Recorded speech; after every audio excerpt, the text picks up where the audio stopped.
আস্তে আস্তে দেখতে হয়। তো এটা ছিল একটা হাইয়েস্ট গাড়ি। তো এসির কুলিং চেম্বারটাও আমরা খুইলা পরিষ্কার করে দিতেছি, আর কোনো জায়গায় লিক টিক আছে কিনা ওইটাও আমরা চেক আপ করে দিতেছি। দেখেন আমাদের গাড়ির এসির কুলিং চেম্বারটা কি পরিমাণ ময়লা হয়েছে, ময়লা একেবারে জ্যাম হয়ে গেছে, যার কারণে বাতাসটা ক্লিয়ার আসতো না আগে। তো এটা ছিল একটা হাইয়েস্ট গাড়ি, এটা হাইয়েস্ট গাড়ির পিছনের চেম্বার। তো আমরা সামনের চেম্বার এবং পিছনের চেম্বার দুইটাই খুলছি এখন। তো দুইটা খুলে এখন আমরা ওয়াশ করব, ওয়াশ করে আমরা প্রেসার দিব, প্রেসার দিয়ে চেক টেক করবো লিক টিক আছে কিনা। যদি লিক টিক না পাওয়া যায় সেক্ষেত্রে আমরা পরিষ্কার করে গাড়িতে ফিটিং করে দিব।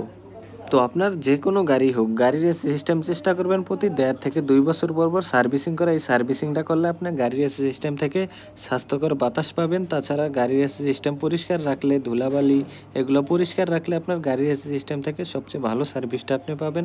তাছাড়াও বড় ধরনের যে মালগুলো আছে যেমন এসির কুলিং চেম্বার, কনডেন্সার চেম্বার, ঠিক আছে? এগুলো আপনার দীর্ঘদিন ভালো থাকবে, কারণ এগুলো ময়লা টয়লা হইলে এই ময়লায় খাইয়া ফেলায় এসির চেম্বার টেম্বার, কারণ এগুলো অ্যালুমিনিয়ামের। তো সবসময় চেষ্টা করবেন ময়লা এগুলো পরিষ্কার করে রাখা। তো আপনার যে কোনো গাড়িই হোক, এসকরোলা, এলিয়ন, প্রিমিও, এক্সিও, প্রত্যেকটা গাড়ি ১.৫ থেকে ২ বছর পর পর সার্ভিসিং করা খুবই ভালো। তো এখন এইটা আমাদের ছিল হাইয়েস্ট গাড়ি।